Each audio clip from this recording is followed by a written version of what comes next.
we actually had one question that came in from Lisa McGarrigle, and it's about the issue of effective assignment, or at least the difference between effective assignment and the effective adherence. Now, she writes that she's planning to use Risk of Bias 2 for a systematic review, but she's aware that in some of the papers, they've presented the intention to treat analysis, which will correspond to the effective assignment. But in others, she's noted that the effective adherence is actually presented. So how would she approach this when conducting the risk of bias assessment with the tool? And I assume she might be, she's primarily interested in intention to treat, or at least effective assignment. Okay, that's a really good question. I guess what I would say is that as a review author, it's you that makes the decision about what effect you're interested in. So as Emma said, when you're writing the protocol, you need to clearly specify, you need to specify what effect you're interested in, what question you're trying to answer as a reviewer. So I would say, assess the effect in the way that use that question in the way that you intend to use that question, whether you want to look at the effective assignment or whether you want to look at the effective adherence. And then I guess you basically have to make the most of the data that are actually in the papers to try and answer your question, if that makes sense. I don't know if Emma, you have anything to add on that? I completely agree. I think it's about the review's aim of what effective interest they're interested in. In domain 2, I think there's a question which says, did they use the appropriate analysis in the paper to estimate the intervention to treat effect? So as opposed to those papers that have just put per protocol result, they haven't done an analysis based on intention to treat. So that's maybe when you would score those results down.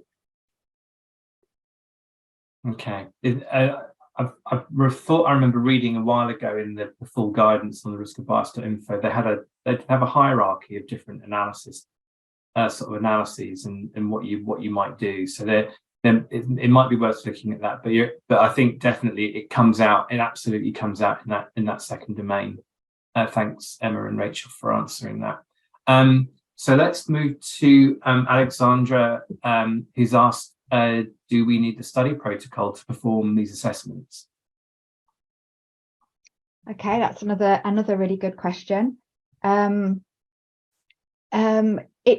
really helps having the study protocol, because you can very clearly see whether authors have kind of have carried out the trial in the way that they intended to carry out the trial, and that kind of impacts on your judgments for various domains. So it does help, and sometimes when you're doing a risk of bias 2 assessment, you might conclude that you actually have no information to answer a particular question, and it is okay to tick no information, if you can't tell what's gone on.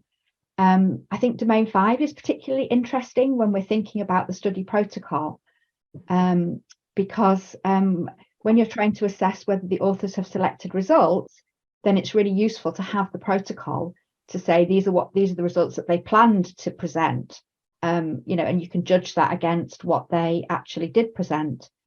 Although one thing that we do say is that it can be okay to use your judgment, and particularly clinical judgment, when you look at what results have been presented.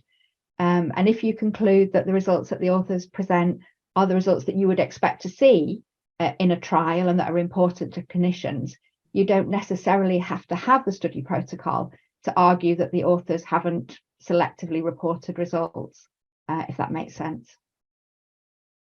Okay. Thanks for that, Rachel. Usman Arshad's asked about staying with the not enough information response, Rachel. What if information is not provided on the domain? However, can we make a decision about this based on our understanding? I think the answer you gave implied that that's essentially what you would expect, but maybe to be transparent about it. As I said, if from your understanding of how clinical trials are run or your understanding of the clinical area, you can make a judgment, even if perhaps there's not definitive information. Then it's okay to score. You don't need to use the NI there. You can score high and low because, you know, you understand, you know, what your decision is and you understand the basis that you're making on. I would just say, make sure you put that very, very clearly in your explanation as to why you've made that decision, you know, just to help readers understand how you've got there. Thank you. I wonder if either of you have an answer to this rather troubling one about baseline differences. So Martin Rinkson, I'm going to try and give a plain language summary version of this question. So I think Martin's talking about when you have small studies, but you get what you could call chance imbalance between groups at baseline, and the imbalances in prognostic factors that you think are strongly associated with the outcome of interest. Why would we be focusing on the process, i.e. was the process of assigning participants to treatment groups rather than the imbalance itself? Are we missing potential bias by focusing only on the randomization process and not the actual differences between the groups in baseline? I hope that summarizes the question, Martin. Yeah, that's a really good question. I actually thought quite a bit about this when I was putting the presentation together. But risk of bias 2 is basically focuses on the domain 1 focuses on has the randomization been done properly? You know, is it adequately randomized? And you're right that sometimes, kind of even with the best will in the world, particularly with smaller trials, when you randomize, you might not achieve kind of a good balance between prognostic factors. And I think there's a couple of things to say, is that if you're doing a meta-analysis, then with results from various trials, then, you know, hopefully you will get balance, because with adding several of the trials, you will get prognostic balance to that final result. And I guess the other thing to say is that it is possible and try to adjust results if you in a trial, if you think that you haven't achieved prognostic balance adequately. But that isn't to do with the risk of bias of the trial. You know, the trial is not biased if it's done its randomization properly. If that makes sense. Yeah, I think one of the things that I always think with small trials is that you often do get imbalance at baseline that is chance, and that, you know, where you have got very significant differences at baseline, you might be worried about something else actually. The other thing I'd also say is where you get perfectly symmetrical groups at baseline, that may lead to a very different conclusion about how trustworthy the trial is. But I think we'll tackle that in a different webinar, because I think that opens up a can of worms we shouldn't be opening up today. We've only got 6 minutes left. Got a couple more questions, but I do know that we've got the hazard ratio question as well, which we'd like to touch on. Maybe if I just very quickly summarize the question from Ishtiaq Ahmed about recycling. So if you've got 4 different outcomes, pain, quality of life, symptoms, etc., do you need to use risk of bias 2 for each outcome for a single study? What happens if there are 20 studies which reported these 4 outcomes? So I need to do a risk of bias 2 for a total of 60 results. Okay. So risk of bias, you just need to assess the results that contribute to analyses that you present in your summary of findings table. If that answers the question. So if you're out, if you've got a comparison that you're including in a summary of findings table, and you've got various outcomes kind of against that, you know, contributing to that outcome, then you do need to assess the individual outcomes and the individual results that contribute to that outcome. Right. But it does come down to, again, it's a slightly bigger issue than this presentation, is you need really focused summary of findings tables, you know, right. limit the number of summary findings tables you present, because you really need to focus on the key results. Otherwise you end up just providing way too much information and giving yourself way too much work. Focus on what's important for your audience of decision makers. Emma, have you got some thoughts on this? Because I was thinking about this. I often think that people underestimate how simple Risk of Bias 1 really should be, because, or at least I think they sort of see it as a study-based tool, but actually when you try and unpack it and try and look at it, at its impact on results, you end up actually thinking about the impact of individual result, the bias on the results of the trial, and then the overall bias in that analysis. You have to do that with both Risk of Bias 2 and Risk of Bias 1.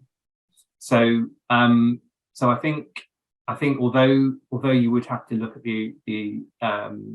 you would have to do the assessments at the individual result level, Risk of Bias 1, it's sort of, you still have to think about bias in an analysis in the same way, if you see what I mean. Yeah. I think Risk of Bias 2 does make a lot more sense because it's result based. I think with Risk of Bias 1, it was maybe easier, but then when you actually displayed it in the analysis, it didn't make any sense because what you were displaying might not apply to that result. So yeah, Risk of Bias 2 means you are going to probably make more assessments, but I think at the end of the day, it does make the overall review easier to understand based on those risk of bias assessments. And if you do limit it to your summary findings tables, it really will kind of reduce the work that you actually need to do. And as well, I think with that question, obviously 4 different outcomes, 20 studies, but each of those studies probably aren't going to measure all 4 of those outcomes potentially. So it's not as much work as you think when you including the studies initially, because actually at the end of the day, because you do your Risk of Bias 2 assessments after you've done the analyses. So actually when you've got your results, you then do your Risk of Bias assessments. So I think at the end of the day, it's probably less work than you initially think it's going to be. And it does get easier as well. The more you do, it does get quicker, and you'll find yourself kind of getting into the pattern of, this should be this decision and this should be the decision. But yeah. Okay. I think we have to abandon the other comments that have come in. I don't know if I could summarize them. Yannick, I think, is essentially saying that there may be issues not just with accessing protocol, but actually tracing through selection of results from registration to protocol to published trial manuscripts. So some caution about what judgments you really can arrive at when you don't have access to the sort of the intentions of what the trial teams were interested in. I think Lisa McGarrigle's follow-up question, I think, was primarily aimed at the summary findings table outcomes. So yeah, our recommendation is to focus on those, and to be, I'd say if you keep the focus of the review on the outcomes that matter, I question how much information you really need to include in secondary analyses. But again, that may vary review by review, and there may be other sort of process in outcomes you're possibly interested in that don't make it through to the summary findings table, but still help you think about mechanisms of action. But that's a whole different subject for a different time, I think. I think we're going to need to extend the session just by a couple of minutes. That's okay. So if you're not that interested in adjusted hazard ratios, feel free to leave, and we wish you all the very best with your endeavours with Risk of Bias 2. However, as we always try and include sort of recent queries, we thought we'd have a bit of an explainer about a particular query that came in recently relating to adjusted hazard ratios. I'm going to hand back over to Rachel and Emma to lead that part of the discussion. Thanks.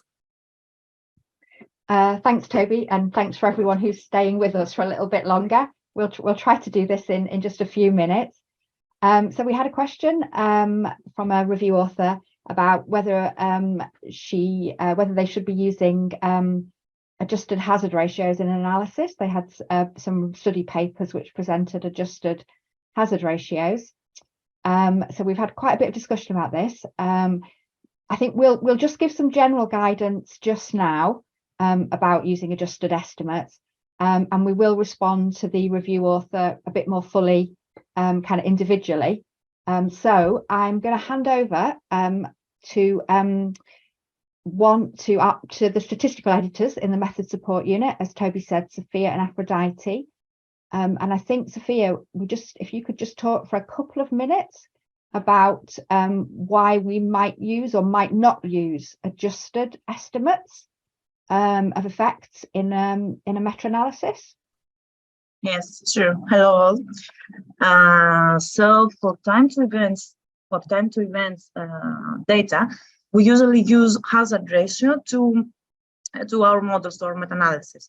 So this hazard ratio comes from Cox regression models, and when we perform a regression analysis in general, it may be useful to use some covariates in the analysis to control for confounding.